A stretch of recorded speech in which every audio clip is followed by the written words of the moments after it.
I want to talk to you a little bit about the science of self-care.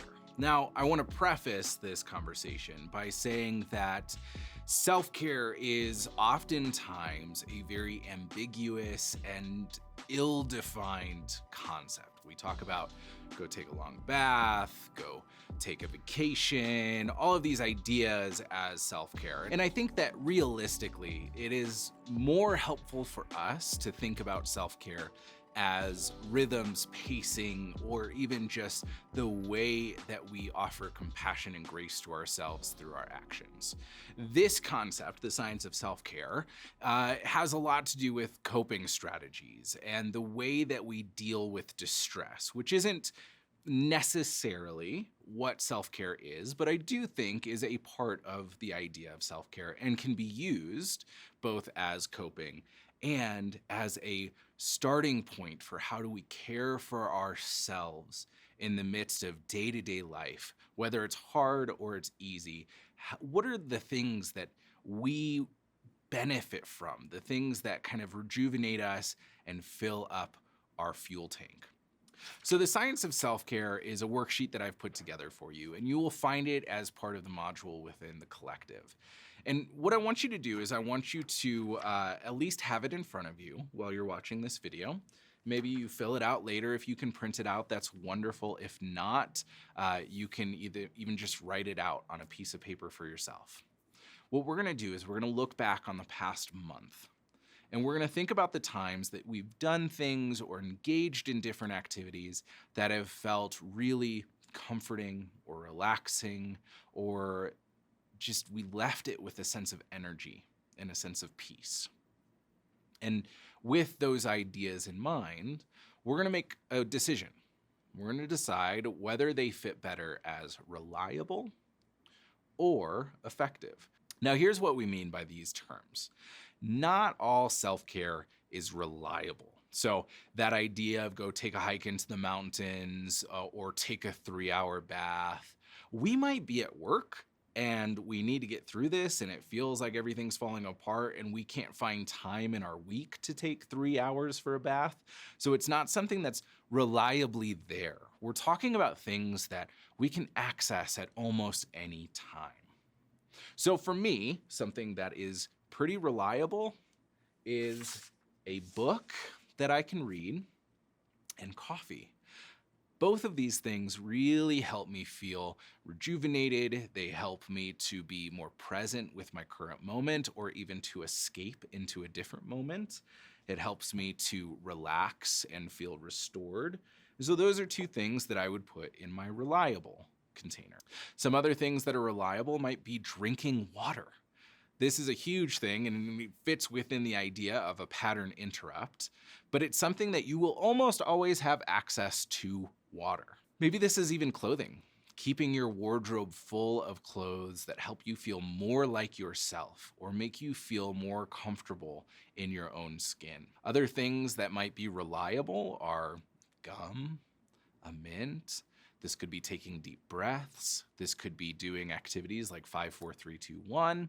This could be different internal coping strategies that we're able to do that just help us feel relaxed, help us settle in. A lot of things that seem simple or seem accessible at any moment would fit within this reliable beaker. On the other side, we have the effective. Now, this might be the right place for I'm gonna take a 3-hour bath or I'm gonna go hike a 14er. These are things that don't have to be accessible at any given moment. These are things that you will probably have to plan for. These are things that may take effort to make happen, but the effort is well worth it because you feel rejuvenated, you feel refilled and energized afterward. Some of the things that I have found to be really effective in my own life are being creative without the intentionality of productivity. So this could be drawing in a coloring book. This could be playing with some clay mindlessly. Those are moments when it really feels like the world slows down just a little bit for me and I'm able to catch up. Other things might be video games. I don't always have access to play video games, and most of the time it's not appropriate for me to be playing video games, especially if I'm at work. But I know that if I can set aside a little bit of time each week for me to be able to play a game and go through a story, it is really healthy for me and it feels very self-caring and self-compassionate. And here's where we get into the next part. Other things that I have found to be very effective for me are reading and drinking coffee. If I drink coffee, I feel more present during the day. It feels like it gives me a bit of energy, regardless if it's caffeinated or not. Reading a book is something that really does give me the opportunity to pause, to reflect, to explore something new, and to allow my brain to engage in a different way. And so I would put those two activities in the effective beaker as well. And when we have something like that, where we have overlap of something is both reliable and effective, that's where we're going to put it into the little beaker at the bottom that says My Self-Care. These are the things that are both effective and reliable. They're almost always accessible, and they're very effective in helping you. Not just, I'm going to chew gum and that kind of helps me de-stress a little bit.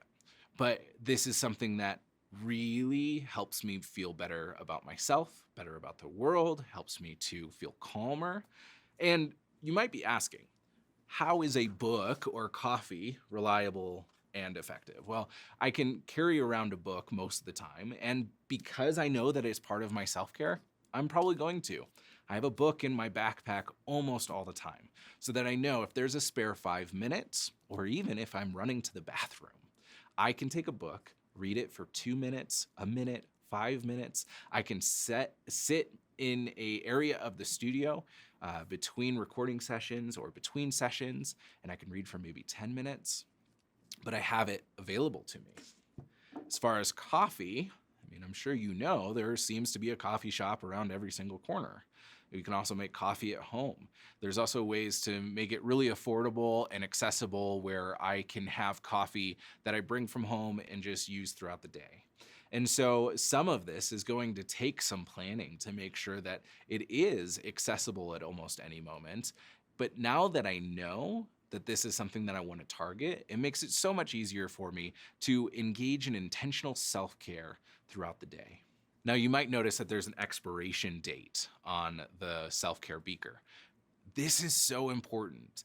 Oftentimes, we think about a really effective and reliable means of self-care, and we try to use it over and over and over and over and over and over and over for years. Now, some of them might actually be effective and reliable for years and years and years and years, and that's wonderful. I'm so glad that you found that. But more often than not, they're going to have an expiration mark. They're going to have a season of our life that it just doesn't fit anymore. Or maybe we've used up the effectiveness, or maybe our situations have changed. The job has changed. So I don't have those few minutes every day that I can grab a book and read a few pages. And this is why we add an expiration label to the beaker. We want to decide, when do we reevaluate what is in my self-care beaker? That could be 2 weeks, that could be 3 months, could be a year. I would probably suggest doing 3 months.